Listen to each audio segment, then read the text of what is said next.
you're in person. You can in person scout and tell us who is for real or not. Okay. Right now, just from a stats perspective, the Lunar Owls and Vinyl are like tied in points per game. So like in terms of like sheer scoring, they're the top two teams.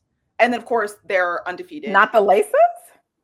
No, the Laces, it's interesting. So the Lunar Owls and Vinyl are both averaging 81 points per game. The Laces are averaging 74 over their 2 games, but I think that's because the Laces they blew out both their opponents. So I don't think they needed to score as much. Whereas like with the Lunar Owls and like those games kind of went down to the wire. Their margin of victory though has been the highest. The yeah, Laces, I'm sure. Yeah. Yes. So yeah, I think that we're just looking at like scoring average over 2 games. But yeah, like margin of victory, I would imagine that it's got to be the Laces because those are the blowouts that we saw. But I'm curious, if those are the top 3 teams, who's your contender to win it all? And then also, we'll just start there. We'll start there. Contender to win it all. I mean, all these questions after 2 games. Opening weekend. People do this all the time. You have to do your too early rankings. It's not a hot take if it's late. Okay, we're giving you the chance to be right early now.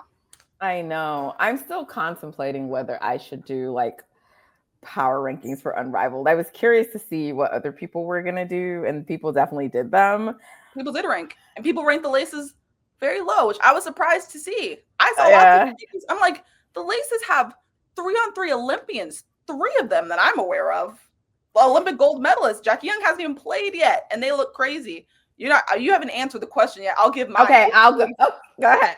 Well, yeah, I mean, I think for everyone it's the Laces. Yeah. I think it's hard because like there's so many things to take into account, right? Like obviously every team has like big stars on it, right? But it's like I want to say the Laces because just the way they're like dominating teams. But as you mentioned, it's only the first 2 games, right? It's early and other teams just may need more time adjusting. But there was really something fascinating that Callie McBride told us in the post game.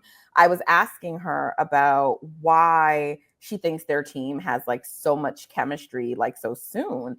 And it was funny because she like looks at the coach and she's like, is it okay for me to tell them about like the what you showed us? And apparently, they're using all the analytics and data, just like this is like, they're treating this very real.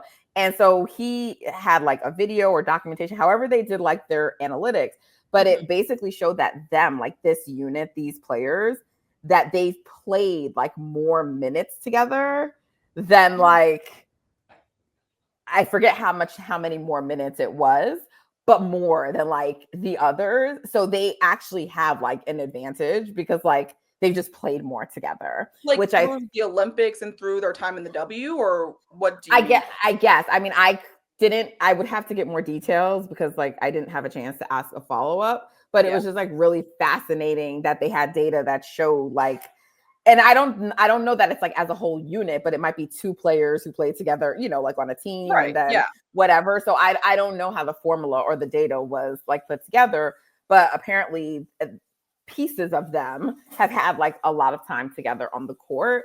And then, I don't know, but like they're very dominant. And like you mentioned, Jackie Young still hasn't joined the team. Now, we tend to always think when a player hasn't come yet, that just means like a team is going to be better. But personally from the Aces, like when a player comes back or comes into the fold, sometimes that does throw off the dynamic of how a team has been playing. So we'll need to see. It doesn't sound like the Jackie Young injury is anything to worry about at this time.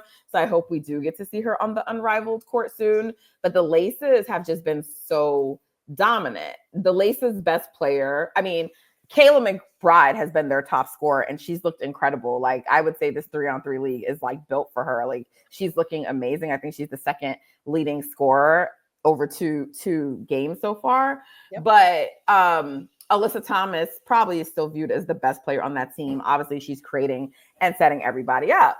Yeah. Now the Lunar Owls have Napheesa Collier, who they sure do. Who is the leading scorer in the league through 2 games. But like she's looking like she's coming for Asia's title next season right now. And she was looking like that in the latter half of the season after the Olympics. We have to be honest. And I'm not saying she's going to take it. Like, for me, Asia right now is the best player in the WNBA, but Fee is looking, it's going to start to be a conversation, you know, if it wasn't already. Yeah. I mean, and like you said, it was a conversation last season. Right. Yeah. And so my point is that, like, I always tend to lean towards the team that has, like, who I consider the best player. And so, like, I would still say, like, even though the Laces have been the best team to me, the Lunar Owls have Fee, and they pulled off that comeback win, and then they were, like, really dominant in the next game. So, like, if I had to pick one, I'm probably going to still pick the Lunar Owls, but, like, the Laces are, like, very, very convincingly good. And I don't know why I'm really doubting the Vinyl, because they've looked great, but I just think the players on the other two teams are a little better players. So I would probably put the Vinyl third in that group. But yes, those are clearly the top three teams. And what's also interesting is, like, it's 3 teams that are 3-0 and 3 teams that are 2-0, and 3 teams that are 0-2. You're either undefeated or fully defeated. Right. I thought it would be like a 1-1 split somewhere or something, but that didn't happen. Yeah. Okay. I mean, one thing I'm curious about is anything that surprised you. You've been able to, like, speak with a lot of these players in person. I've been kind of watching some of the clips of interviews as I can see them. And some things have surprised me, like seeing Sabrina Ionescu say she can't, like, mentally buy in fully because it's the middle of her off season. Like, that's not really something that crossed my mind. Or even, like, Chelsea Gray talking about, you know, injuries, not injuries, but, like, the toll on your body that this style of play can take. I didn't think about that either. I'm wondering if there's anything like that has stood out to you just from talking to these players on the ground. Yeah, the Chelsea Gray comments are interesting. I didn't think about that. I'm more so thinking about, like, I wonder how the league, it's going to be interesting for collective bargaining, because I wonder how the league feels about that. I mean, players have always gone overseas, so maybe they can't really, but we saw that the league put things in place to sort of, like, impact players going overseas. So I don't know. I don't think it's going to be in their best interest to try to do things to restrict players from Unrivaled. But, like, you know, if you're having players who potentially get injured and it's, like, impacting them for the W season, it's going to be interesting to see, like, how that plays out. I thought the Sabrina comments were really interesting because, I mean, I think it's really cool that she let us in on that insight. I am just curious how, like, Unrivaled, like, the founders feel about her being so open about that publicly, because you want to believe that players are, like, really competing and going their hardest. And it does feel like some teams look like that. The Laces look like that. The Vinyl, like, De'Arica Hamby's falling all over the floor. And like, the teams that are, like, winning, like, Skylar looked like she was competing. Like, they look like they are going hard, like it is the WNBA season. Right. Yeah. And I will say that some of the teams that are not succeeding as well, it does sort of look like the player. And look, it could just be a conditioning thing. Like, some of the players, their conditioning may not be there. It could, but it does look like they're just not going as hard. That's not true of, like, all teams. Like, North Philly is going hard. Like, Angel is rebounding. We're seeing them do all the things that they do. And we know that, like, they've been competitive. They haven't, like, you know, they just haven't won. I think they will start to win, but they've been competitive. Same thing with the Miss. The Miss should have won that first game. I'm going to just throw away the last game. I refuse to believe a team with, like, Brianna Stewart on it is, like, not going to be a good team. So, like, you asked what surprised me. The Miss being 0-2 to start, that surprises me. But like, I don't think the Miss are a bad team. I don't think Rose, if I had to pick 4 teams to make it, I would put the 3 that we've seen, like, right now on this day, I would say it's the 3 that are 3-0. And I think I lean Miss as, like, the 4th team, but it's like Miss or Rose. I don't think those 2 teams are, like, out of it by any means. Yeah. Phantom, I got some questions about Phantom. I'm not sure how good Phantom BC is. You know, I do think not having shooting is hurting them. So Natisha Heidemann was a good pickup. It's not that she's, like, this great 3-point shooter, but she can knock them down. And she really helped last night. I thought she was really good defending people like Jordan Canada and even Arike, you know. So I thought that was a good pickup for them. They're really missing Marina Mabrey because I think if they had someone who could hit some of those threes, because right now it's all on Sabrina Ionescu. Like, you know, sometimes Tosh can have a big game, but she's not like a 3-point scorer. Satu looks like she's struggling a little bit. They need to kind of get their chemistry going. I'm not sure if that roster is properly constructed, so it's too soon to tell. But they're really the only team right now that I'm a little like skeptical of, and I'm wondering if there will be some more trades. That's what you like led to my next question. I'm like, I wonder if we'll see some mid-season trades, because I think that's how we ended up with the Laces being as good as they were. You know, like Tiffany Hayes will quickly tell you, like, I wasn't even supposed to be on this team. They traded her to make it happen, and she's a huge addition to what they've got going on.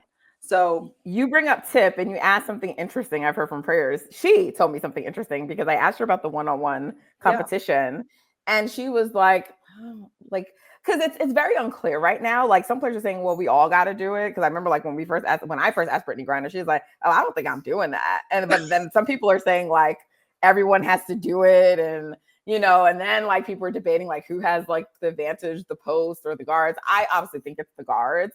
Satu said it's like combo players, but like I could also see someone like Fee still feasting in like a one-on-one, right? So I'm not sure. But back to Tip. She said, like, I don't really like one-on-one. And I was like, really? Like, that shocked me. And I said, I feel like your game is tailor-made for like one-on-one. And she was like, yeah, you're probably right. And she's like, no, you're right. Like, you know, like, it was so funny. But she's like, I don't know. I just don't really like it. It's not my thing. So it was crazy because, like, to me, like, obviously everyone's talking about Arike, but it's just like, it's not that like she's the only one, but I just think like Tip would definitely be someone to like pay attention to in that kind of setting. Also Alicia Gray, also Courtney, like all those guards. Like I just see that. I even think Kayla McBride is gonna do well in the one-on-one. And it was just funny to hear a player like Tip, who you like based on her game, you would think she would like love that and be looking so forward to it, and she's not. So that was like funny. She's much like her Aces coach. Like when I asked Becky Hammon about Unrivaled months ago, just writing about the league early, she was like, I would not be signing up for a one-on-one competition. Like it sounds great, but like not the one-on-one. And she said that unprompted. I didn't even ask her about it. So like, I think that, and you know, like Becky is somebody who probably in her time might have done well, you know, in a one-on-one competition. Very competitive person. Like you would think that that's something that she'd enjoy, but I think maybe when you're super competitive, it's like you don't even want to be dealing with that. A lot of people, like Tiffany Hayes especially, like they put their body on the line for the team. They're doing crazy stuff for the team. You know, I think maybe if it's one-on-one, maybe that's like maybe there's not the same motivation or something. Who knows? But I think that's a very interesting point that you make. And I don't really know what the parameters are for the one-on-one. Like you said, no one knows right now. Top players. So I mean, I asked Stewie, she kind of just didn't answer my question. I'm like, was it because I asked it in like a compound way, or was she like purposely avoiding it? I don't know.